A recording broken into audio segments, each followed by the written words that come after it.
توجہ اپنے راہ پہ رکھے، اپنی توجہ اپنے معین الملت والدین، عطائے رسول، ہند الولی، غریب نواز، خواجہ معین الدین چشتی، حضرت خواجہ اجمیر، شاہ اجمیر، شاہ اجمیر، والی ہندوستان، آخری عمر میں نا سارا دن روتے گزر جاتا، ساری رات روتے گزر جاتے، ذرا سی کوئی بات کرتا تو رو پڑتے، آنکھیں آنسوں سے بھری رہتی۔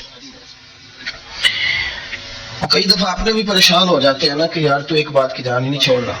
تو خواجہ قطب الدین صاحب بختیار کاکی سے لوگوں نے کہا کہ آپ مرشد سے بات کریں، اتنا بھی تو نہیں نہ رونا چاہیے، ہر وقت اس کے آنسو کی کریے، عاشق دا کام ہی رونا تونا، تبھی نہ رویو نہیں منظوری، یہ عاشق سدا ہی روندا رہندا ہے، پاویں وصل ہوئے تے پاویں دوری، ہر وقت رونے کا کیا مطلب ہے؟ تو خواجہ قطب صاحب کہتے ہیں میں قریب گیا تو میں نے پیر دبائے، میں نے کہا سونیا لوگ تو کچھ بھی نہیں کرتے، تو نے تو کمال کر دیا، 90 لاکھ آدمی مسلمان کر دیا، دنیا کچھ نہیں کرتی، تو نے 50 سال ساری رات مسلح پہ بیٹھ کے رب راضی کیا، تو شہزادہ تھا، حضور کی اولاد تھا، لیکن معین الدین تیرا ایک پلاٹ بھی نہیں، تو نے طالب علم پالے، انہیں غریبوں کو دیا، انہیں نوازا، کوئی شے نہیں تیرے پاس، ہر چیز تو نے، ساری رات روتے ہو، سارا دن روتے ہو۔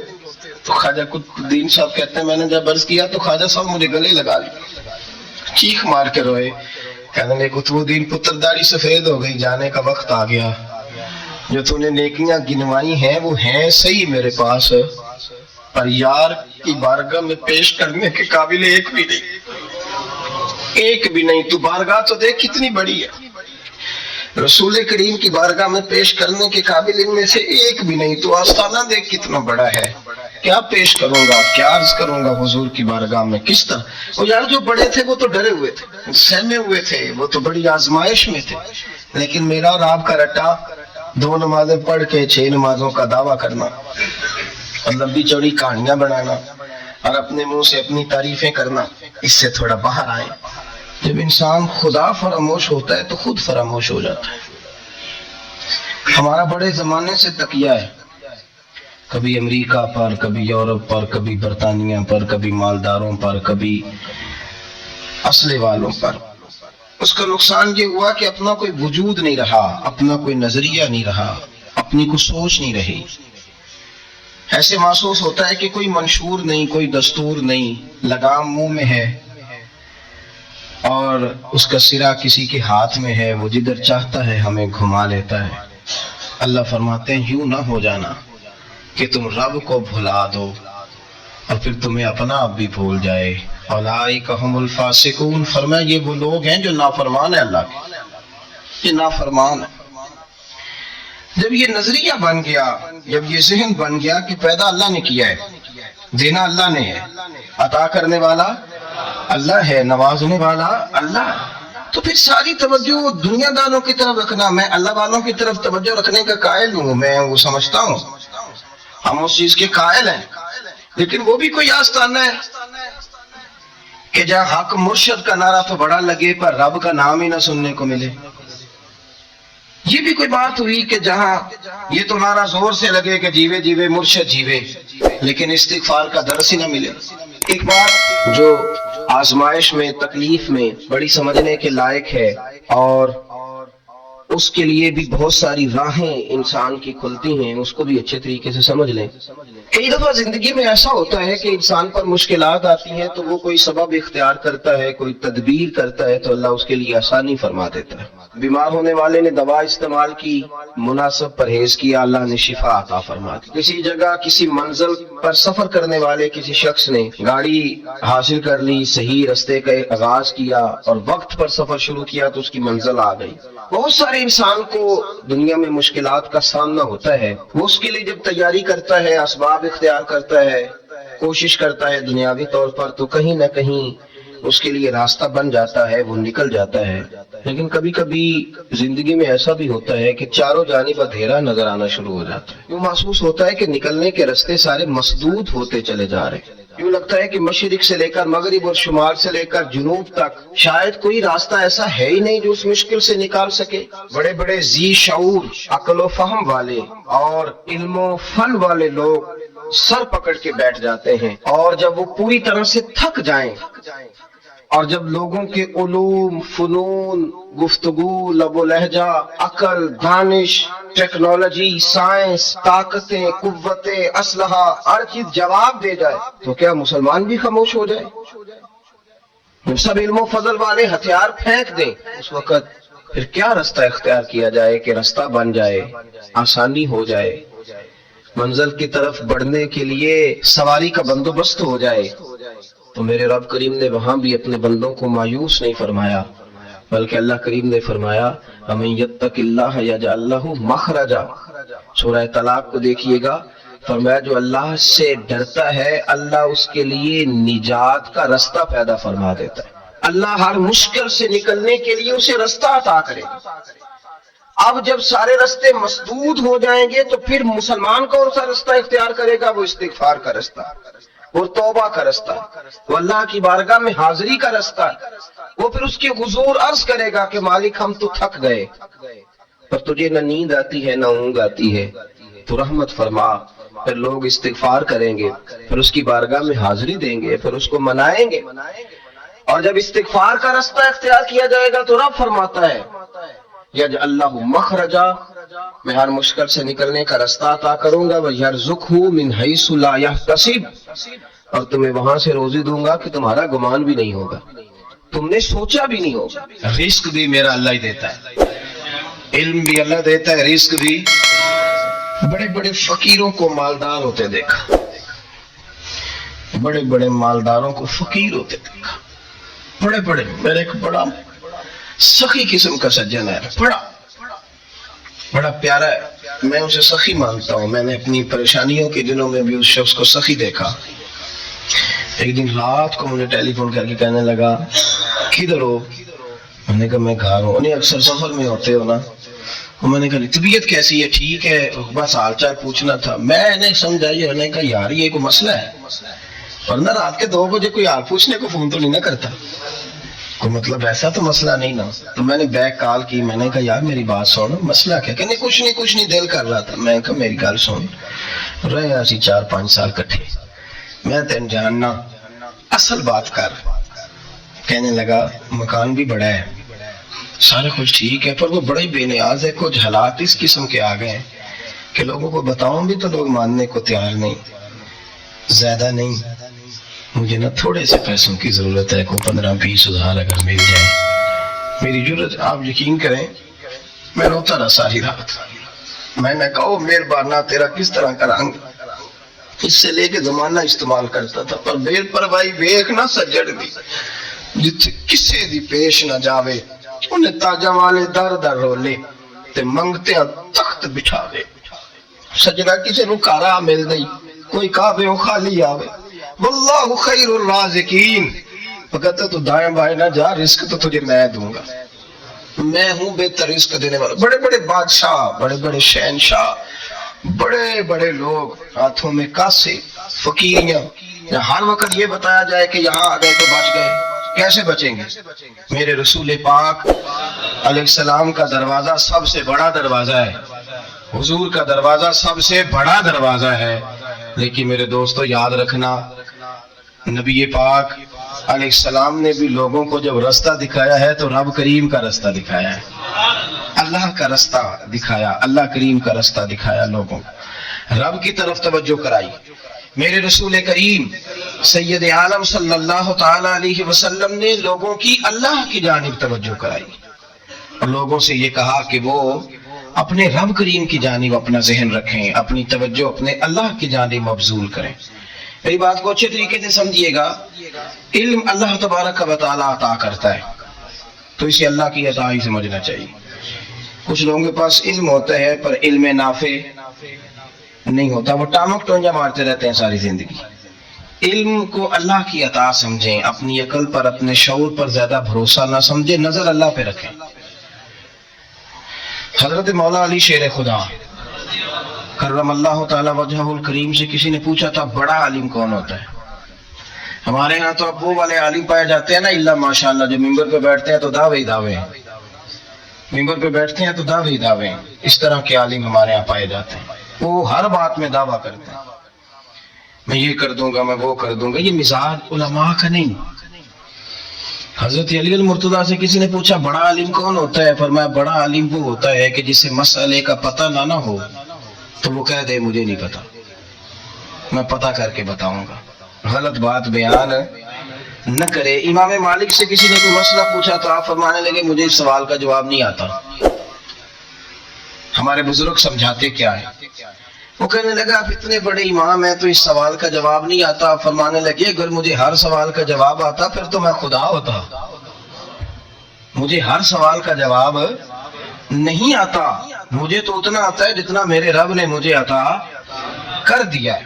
اپنی نظر اللہ پہ رکھیں، نکل آئیں اس معمے سے باہر کہ میں کوئی بلا ہوں، مجھے بڑا پتہ ہے، میرے پاس 6 ڈگریاں ہیں، مجھے 10 جگہ پہ تدریس کا شغف حاصل، اس سے نکلیں باہر۔ قرآن مجید دیکھیے گا، اللہ تعالیٰ نے ارادہ قدرت فرمایا کہ میں حضرت آدم کو بناؤں گا، پھر بنانے کے بعد فرمایا فرشتوں سجدہ کرو آدم کو، سب نے سجدہ کیا الا ابلیس ابا واستکبر وکان من الکافرین، سب نے سجدہ کیا سوائے ابلیس کے، اس نے انکار بھی کیا، تکبر بھی کیا اور کافروں میں سے ہو گیا۔ تو یہ جب اللہ تعالیٰ نے سجدہ کرایا تو کیسے کرایا؟ اللہ تبارک و تعالیٰ نے نا حضرت آدم کو علم سکھایا خود، وعلم آدم الاسماء کلہا، خود اللہ فرماتے ہیں کہ میں نے جناب آدم علیہ السلام کو تمام اشیاء کے نام سکھائے، سب اشیاء کے نام سکھائے۔ تو وہ چیزیں پھر میں نے نا، اللہ فرماتا ہے میں نے فرشتوں پہ پیش کی، میں نے کہا کہ بتاؤ ان کے نام کیا ہے، تو فرشتوں نے جو جواب دیا وہ سمجھنے والا ہے۔ اللہ نے چونکہ خود علم سکھایا تھا حضرت آدم کو، جناب آدم سکھایا تھا، لیکن فرشتوں کو نہیں سکھایا تھا۔ تو اللہ کریم نے فرمایا فرشتوں یہ بتاؤ ان چیزوں کے نام کیا ہیں؟ تو فرشتے کیا کہتے ہیں؟ فرشتے عرض کرتے ہیں قالوا سبحانک لا علم لنا۔ آپ کبھی یقین کریں اس چیز کی لذت لے تو مزہ آ جائے۔ کہا قالوا سبحانک، کہنے لگے تو پاک ہے، قالوا سبحانک، کہنے لگے تو، بھائی آدم علیہ السلام کو نام سکھا لیے، پھر فرشتوں کے سامنے وہ چیزیں پیش کر کے کہا ان چیزوں کے نام بتاؤ، تو فرشتے کیا کہتے ہیں؟ کہتے ہیں قالوا سبحانک، تو پاک ہے، لا علم لنا، ہمارے پاس کوئی علم نہیں، الا ما علمتنا، ہمیں تو اتنا پتہ ہے جتنا تو نے ہمیں سکھا دیا، ہمیں تو اتنا پتہ ہے جتنا تو نے ہمیں، لا علم لنا، ہمارے پاس کوئی علم نہیں ہے، اتنا ہی پتہ ہے جتنا تو نے ہمیں سکھا دیا ہے، اس سے زیادہ ہمارے پاس علم، اور یہ کیوں تو نے ہمیں جتنا سکھایا اتنا پتہ ہے۔ فرشتے یہ نہیں کہتے یا اللہ تو زیادہ سکھا، آدم کو دیا تو ہمیں بھی دے، یہ نہیں فرمایا، فرمایا انک انت العلیم الحکیم، اے اللہ تو علم والا بھی ہے اور حکمت والا بھی ہے، تجھے پتہ ہے کس کو کتنا دینا ہے، جتنا تو نے مناسب سمجھا جناب آدم کو دیا، اور جتنا تو نے بہتر سمجھا وہ تو نے ہمیں عطا فرمایا۔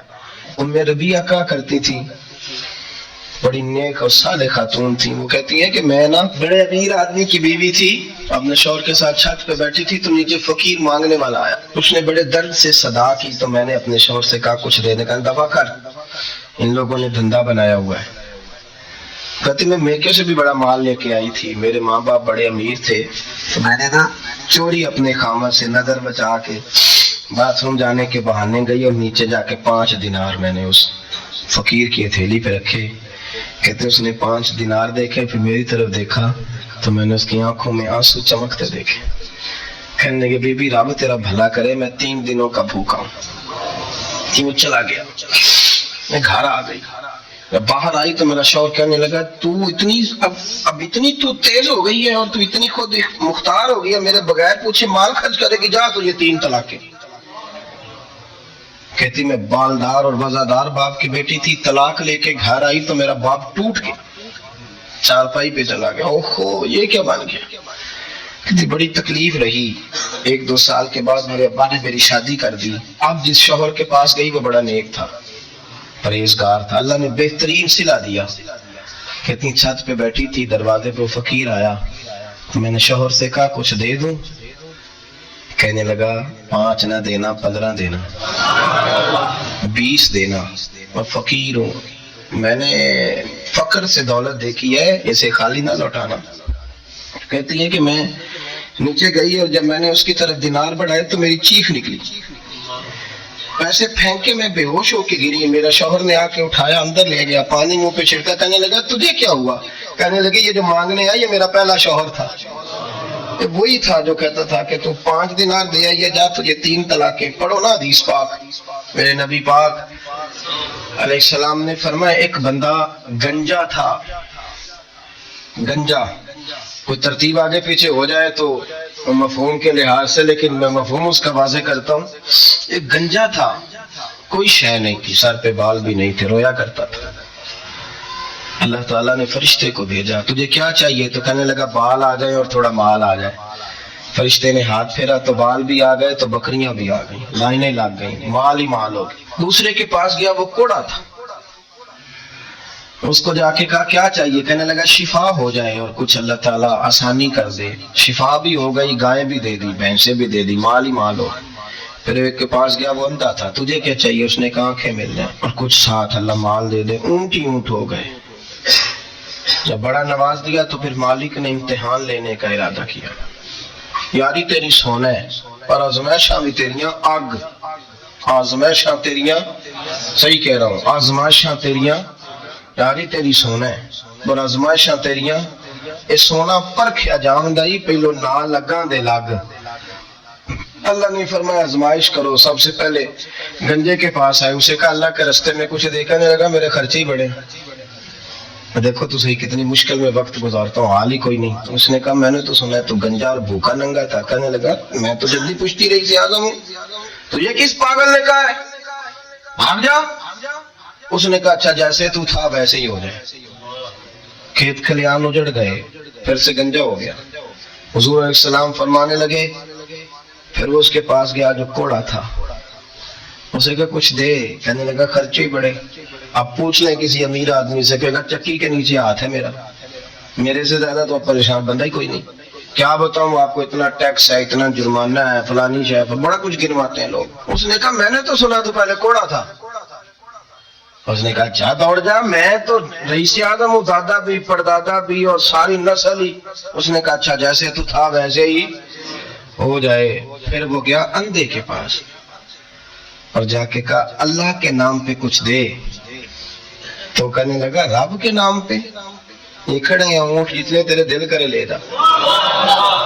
اس نے کہا کیا معنی اس بات کا؟ کہنے لگا یار تجھے کیا بتاؤں، میں تو اندھا تھا، میں نے تو کبھی دنیا دیکھی نہیں تھی، پھر اس کریم نے فضل کیا تو مجھے بڑا کچھ دکھایا، میں کیا بتاؤں، میرا دل کر رہا کہہ دوں کہ۔ پھر اس نے کعبہ دکھایا، پھر اس نے روضہ رسول دکھایا،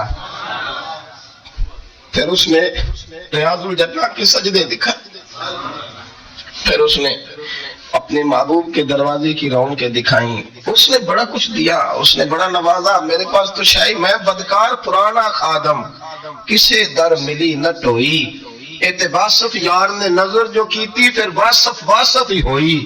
یہ تو اس کا کرم ہوا۔ تو یہ وہ کہنے لگا تو اللہ کے نام پہ جان مانگ، میں وہ بھی دینے کو تیار، میرے پاس تو شے کوئی نہیں، تو مجھے تو اپنا پتہ ہے، میں تو کوئی شے نہیں تھا، کچھ نہیں تھا میرے پاس۔